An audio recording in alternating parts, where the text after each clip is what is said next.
Hi guys, welcome to another video. Thanks for stopping by to watch this video. My name is Sarah Wells. I'm a Port Harcourt-based photographer. Yeah, today I have a special guest in the house.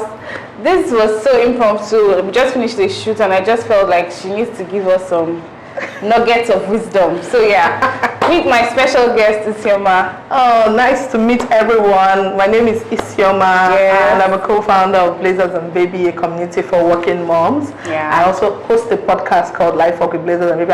I'm excited to be here. I'm so happy to have you here. Sarah. So if you guys want to know what we're talking about today, keep watching, guys.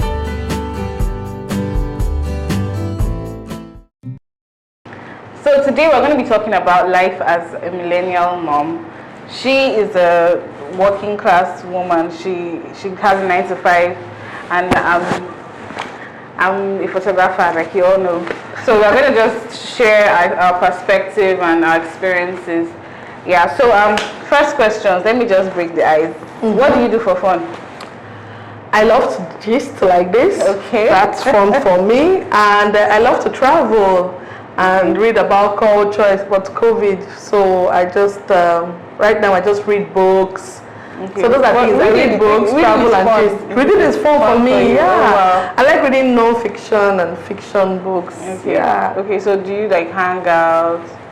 Do you dance? I like testing restaurants recipes. Right. Yes, but so on Sundays, me and my family were always going to different restaurants. We try that as well. Yes. We go out most Sundays.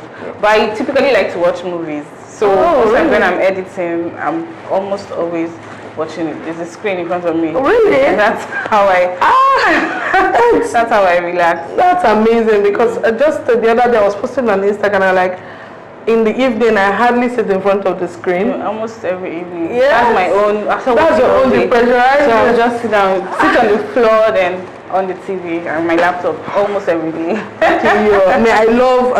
I would then play my phone, catch up with messages, or get on a call. Right. I like talking to people that I can just with. That's it. And then with my kids, when we read books and all that.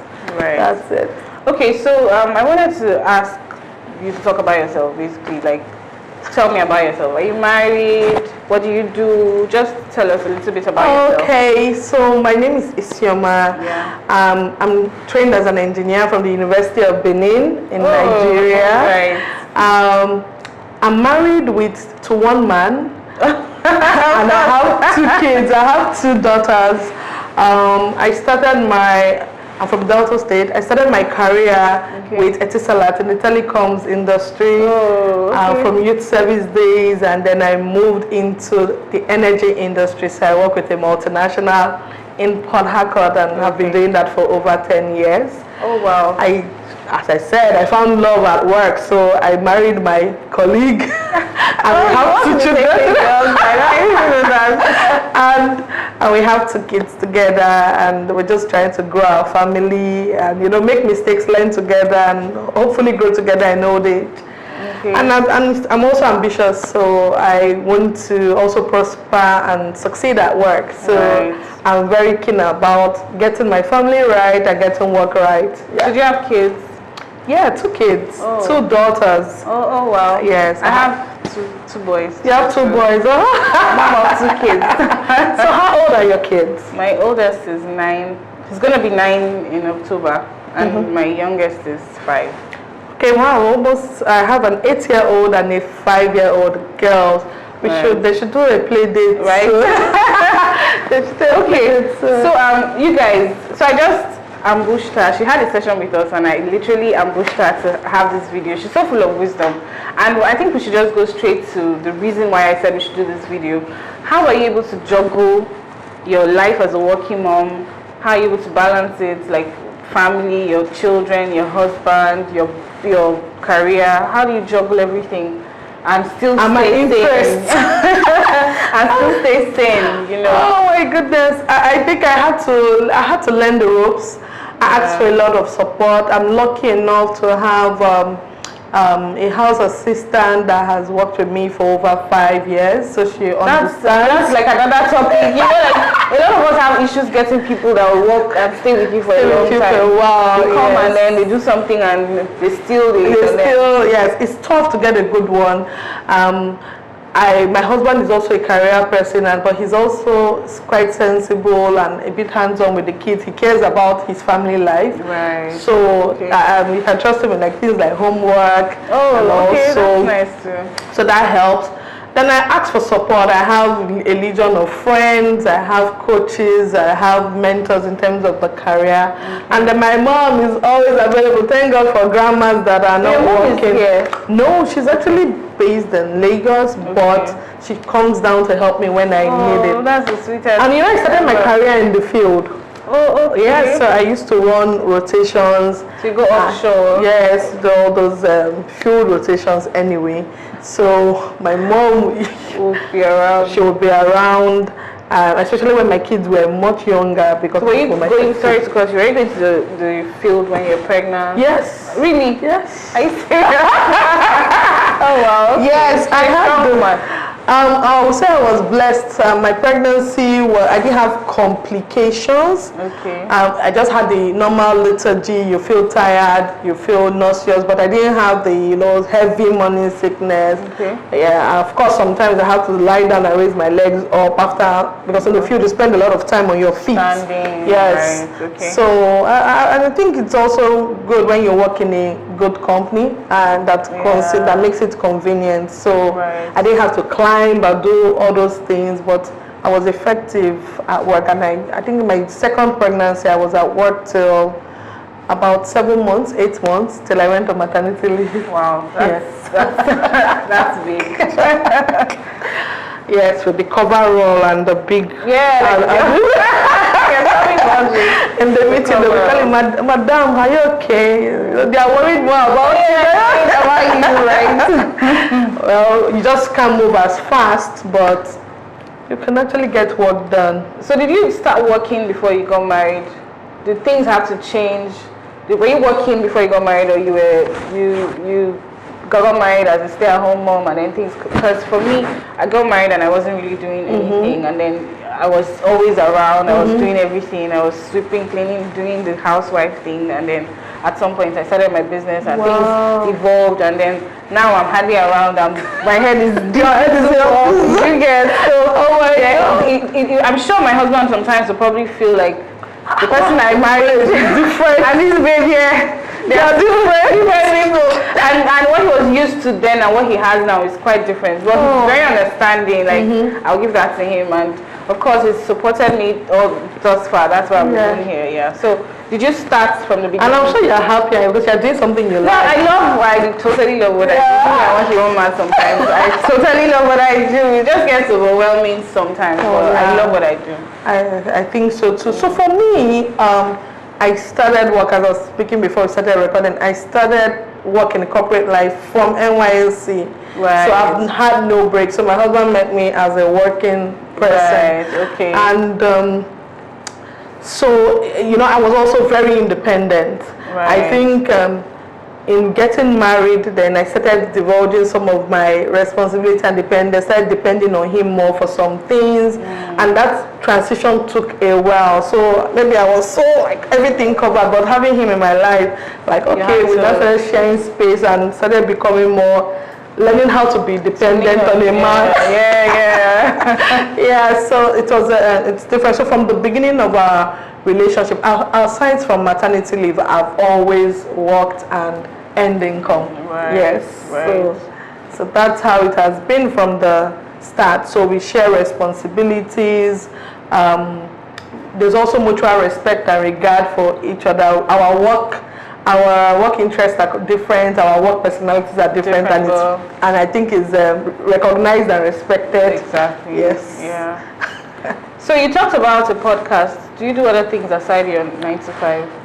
Yes. So aside from working, momming, wifing, and being a friend, I host a podcast which I started in the pandemic year last year. Okay. So I record it in seasons. I talk to women and men about their work experience, their career ambitions, their parenting style, parenting dilemmas, and trying to answer questions that modern parents have, like, okay, would you take a job in another state if Would you take a promotion in another state if your spouse is working in your current state and earning less? These are like Real life. these are real life situations.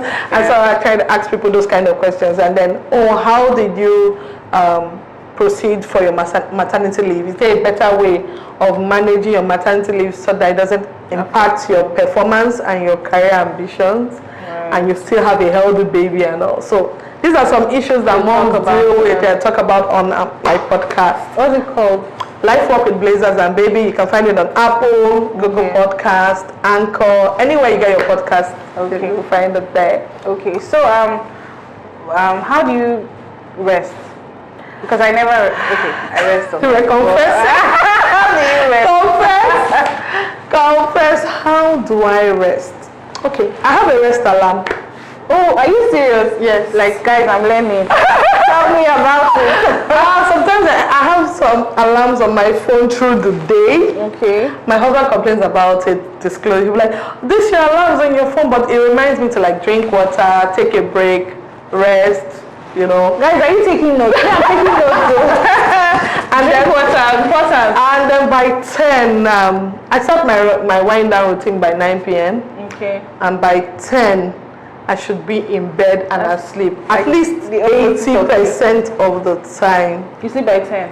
At least 80%. And this started in 2019 because I had a burnout. Right. And I was admitted in the hospital. Right. So I realized that it is so important. I was typically on my phone and reading or doing something till 2 p.m. I was like, I'm a night owl and everything. But in 2019, my brain just told me you need to shut down. You need to do that. So I had to go through over a year of treatment, and I started just taking care of myself better. Yes, and letting some balls drop. Yeah. Everything doesn't have to be perfect. Yeah. Everywhere doesn't have to be thoroughly speak and span. If you don't have your staff coming, you can actually take a breath and prioritize and okay, today the important thing is for the kids to eat and for them to be healthy, not for my flowers to look beautiful. I feel like talking to me. But yeah, I'm still learning though, because some days, like I think Friday last week, I pushed myself to the extreme and then my body called me back because I had a headache and just says, okay. And I've not had a headache for about 3 weeks, so I was just like, no. So this thing called stress, like you have to make up your mind to rest, to take care of yourself, because this thing you're talking about health, I had series of issues last year that I had to restructure my business because of lack of rest, and it wasn't good for me. Like my health was. It wasn't good for me. Like the headache thing you're talking about, I was constantly having headaches. I thought it was my eyes.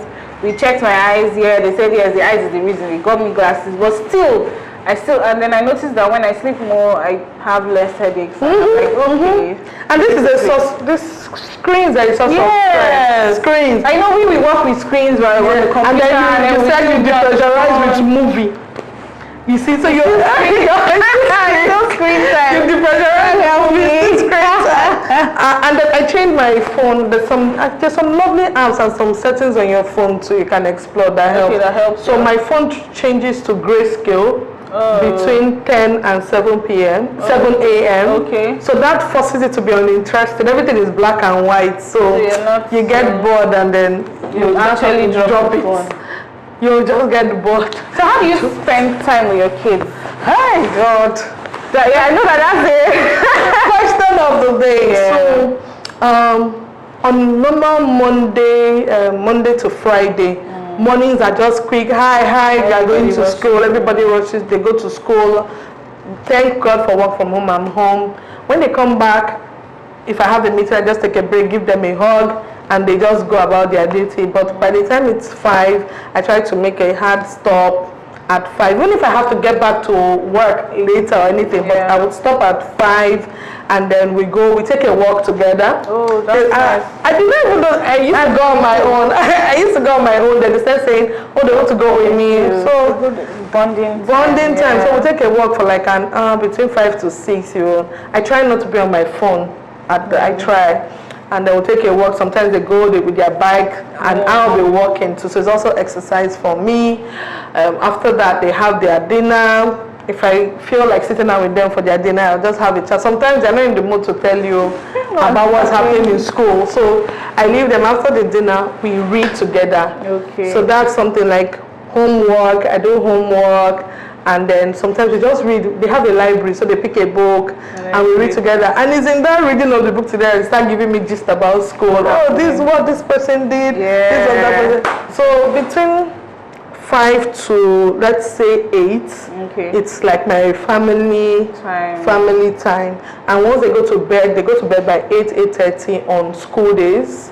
Okay. And then I now have my own time, either for myself or my husband, or my time alone.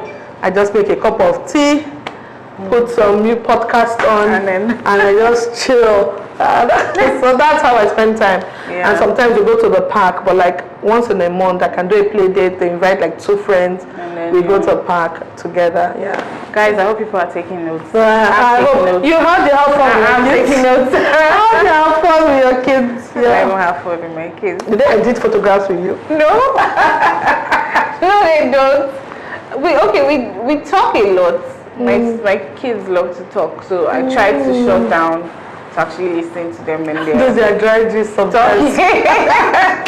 Yeah. So and then Sundays I try so hard not to work on Sundays, even though maybe later in the evening I will eventually work, but I try to be home, and there's no amount of money you pay me on Sunday to come to my studio. Like I don't negotiate. So if you are working, you work. I don't have studio sessions ever on Sundays, and so we go to church together. After church we always try to hang out. We go somewhere, maybe a nice restaurant or something. You need to share some of your restaurants with me, because I think our Eastern Garden has suffered in our hands. It's Wakis. There's no Wakis. I don't know. It's like my children say like I don't worshiping place or something. They have like In Port Harcourt. Yeah, it's in Spa. We go there a lot. This is not free ad, you guys. Oh, free ad! Oh, Wakis sponsored this episode.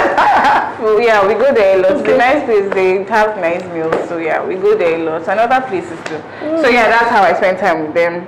And then sometimes they cook. They like to. Especially my second son. Strangely, he wants to be in the kitchen with me when I'm cooking. Wow. I want to help you. Give me something to do. I want to help you. So one person instead of me to blend the pepper, I had to get a mortar. Like So that you can be pounding. Yeah. So to give you activity, you will be pounding. The older one always pounds the pepper, but he gets tired midway. So the second one will finish it. Wow. That's a good idea. They always want to be in the kitchen with me when I'm cooking. I want to help. I don't trust them to do any serious thing because, of course, kitchen hazards and all, and they're still small. There's this interesting video I saw with 5-year-old, 2 girls, 5-year-old and I think 8. They were making their dinner with their mom's supervision on fire. I'll share it. I allowed them come to the gas cooker before, but yeah, they love to stay with me in the kitchen. And not like I'm always in the kitchen though. I come to the kitchen maybe weekends or when I want to make like bulk food. I usually do bulk cooking, like soups, stews, and stuff in the fridge. Then I know that I may not enter that kitchen again for like 2-3 weeks. After 1 week, I have a strong support system. My sister is with me, my cousin is with me, and then I have someone that comes to clean and leave. So my sister just handles if it's to boil rice, she'll just do it. Man, my sisters, are you hearing what other sisters are doing? All my sisters are not around. I'm the only one in my family in Port Harcourt, so it can be quite lonely, but I'm just happy like that at least I have one good staff, and then my husband is also. And your mom. Yeah, and my mom travels. My parents are far away in the north, so it's for them to something really major for them to come down to Port Harcourt. Yeah. So yeah, I really get my parents here. So the final question. Not final. I have a question for you. Okay. Let me ask this one. Okay. Before we talked about the kids, your husband. How do you make sure he's happy? It's only him that will be happy. We just try. I think for husband, I think it's just about communication. Yeah. I just ask him, oh, what do you want? Are you happy? And then I notice some things that make him happy, like eating he likes, you know, eating protein, a lot of protein. There's fried protein in the house. Hey, it makes him happy. I know, but I'll just ask him, what do you want us to do? And I know some things he values, like our Sunday ritual, our Sunday ritual. I know he values that. But we always agree. He likes watching movies. He likes watching movies. He stays up late. And I can't stay up late for my health reasons. I've made that decision for my lifestyle. But he likes watching movies. But my problem is that I like asking questions when we're watching movies. So there's problem. Even yesterday happened. My husband is the one because I'm the movie one. So I'm like, you never watch movies. And the thing is, finally comes to watch movies. You won't let me be. That's what you're your first. So you mean you will not answer this question? Oh yeah, rewind for me. No, you're like, hey, you should have come to watch it for me. I was just like, I should come and see that you're like, it's almost Okay, so you too, how do you take care of your husband? How do you make sure your husband is happy? We've talked about children, talked about career, now your partner. I think I just consciously shut down to listen to him, because most times, even when we're both home, we're all on our phones. He too is extremely busy. He's really super busy even when he's home. So, but most times when I just make my mind, okay, today I must have this person's time. So I shut down and then I stay with him in the room and then we talk. So yeah, I think for me, I really enjoy. That's nice. Talking. Yeah. So does your husband talk to, or is he a listener? He talks. My husband is a listener. He talks. I enjoy talking, and yeah, he talks to me. Like, yeah. In fact, sometimes I'll sleep off when I'm talking. We talk. We talk. Yeah, I think that's like. Of late, I've been talking about going out, like making out time to go out, just the two of us. It's always a struggle to do that together. Is it aside family one? Well, it's only Sundays, and the Sunday you go with your whole family. But we hardly have just me. So we have that issue. Anniversary or something. I don't even know. Date night, we need to improve. Date night. Yeah. So I think that's a work in progress. Like we're working on. So that. It's a joint goal. We have to make out more time to spend with our husbands and our children. Yeah. So yeah. So final question. Okay, ask me. So we in corporate world, we sometimes envy founders and entrepreneurs. Like, oh, you guys, you can dictate when you come to work, when you leave. You can take leave when you feel like you have the flexibility. Is that true? It's not as glamorous as you're saying it, though. Oh, I don't think it's as glamorous. Like legit, sometimes I feel like I should just close my doors and get a 9 to 5. I feel that way sometimes. Wow. Yeah, especially because as a 9 to 5, your work hours is actually 9 to 5. After 5 is most times you really don't have to work. You really don't have. But except you want to. Yeah. But there's nothing like 9 to 5. If I have a shoot now and I have to deliver the photos in 24 hours. Of course, I try not to do that, but something will probably happen. Maybe you have like 4 or 5 clients and then you've probably started editing, but then you have to deliver in a specific time. You will work, like I have worked till morning and I will work till 6 and then I'm up again and I'm out. Yeah, because you have to deliver. You can't speak English. Do you get? You have to deliver. And I think that's where it comes when you mentioned that the importance of structuring your business, because you, like as a founder, everything is on your shoulder. If you don't, you were discussing like you don't come to work, no money to pay your staff, and I'm like, okay. So that's part of what I'm working on.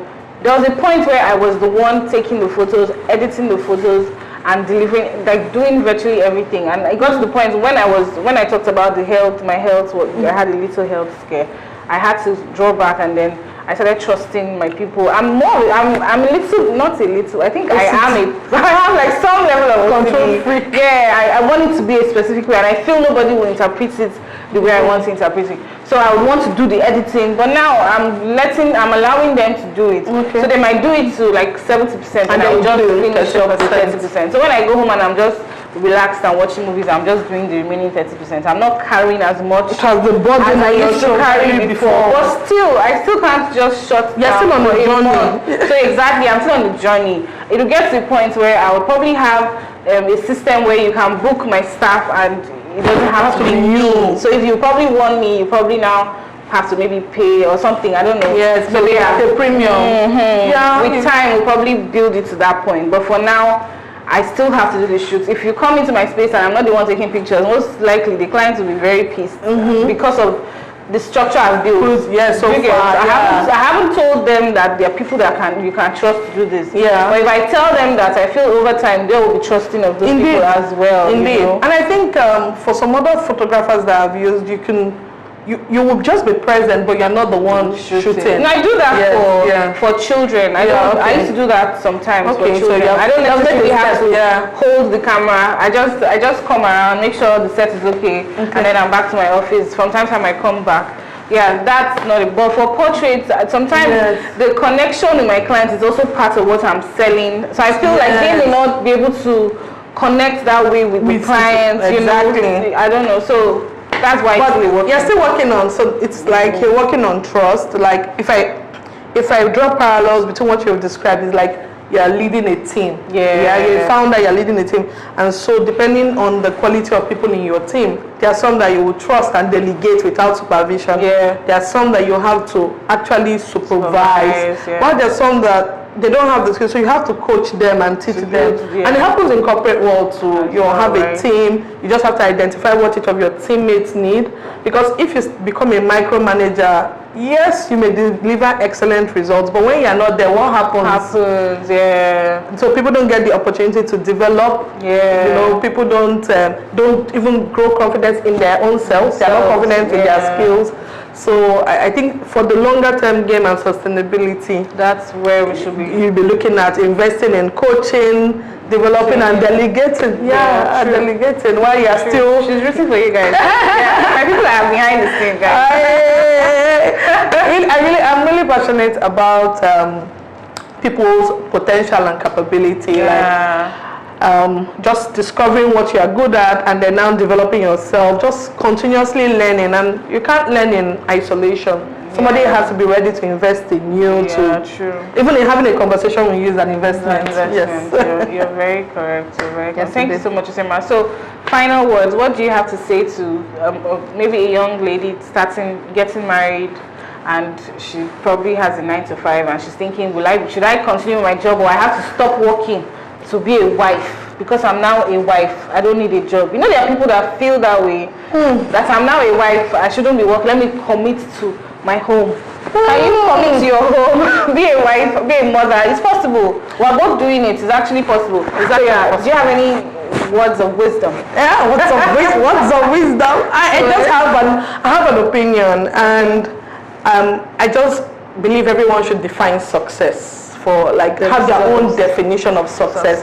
So for me, my definition of success is having healthy and happy kids, having a family, a husband that is happy, and having a career, like fulfilling my ambitions, and not only my career like in corporate world, but my interest, my podcast, my social life, like having good friends. I want to be a good friend, good human, make impact in the world and everything, like develop people. That's my own personal goal and everything. So that's my own definition of success. So what is yours? So if your definition of success is I want to just take care of my husband and my home full time, and that's what's going to give me joy, and I'm not going to be envious of another woman earning money and maybe wearing suit and saying she's a boss babe, then that's okay. So anyone you choose, just be okay with it. Like now, I'm not envious of women that stay at home fully. I admire them and I like it. So far, make sure it's your decision and that you're happy with it. And when that decision changes, be okay with it evolving out of it. Like now, I called so many things. I think in some years' time, I may want to just focus on my family, or focus on my podcast, or focus on my career. True. It's fine. So just owning your success and owning the story, even as it evolves. Today, I want to be Sarah the wife. Tomorrow, I want to be Sarah the mother. The next thing, I want to be Sarah the photographer. And I'm not envious. I won't be envious of anyone. I will just admire you. Like, oh my God, I like how you spend 12 hours like playing with your kids. Like, oh my God, that's so nice. But really, is that what I want for myself now? No. Maybe not. Maybe not. You guys have heard it all from the horse's mouth. You heard it from the founder's mouth Yeah, too. right. Thank you guys so much for staying this long, for watching this video. I'm sure this is going to be the longest video ever on my channel. Oh, really? We had fun. Oh, I hope it was not boring though. You know, we were having fun, but it's not really like, what is we're yarning about? Yeah, I've had, this was fun for me. Yeah, thank you guys. This was so not planned, and I'm so glad how this turned out. Yes. Thank you so much. Thanks guys. for the tips. Nice meeting you all, guys and ladies. I'm Right? saying guys, ladies. No, ladies, guys, everybody. Anyways, please subscribe to my channel, guys. Click the like button. Give this video a thumbs up if you enjoyed the video. Thank you so much. Have an amazing day, guys. I'm going to show my children this video because they love YouTube.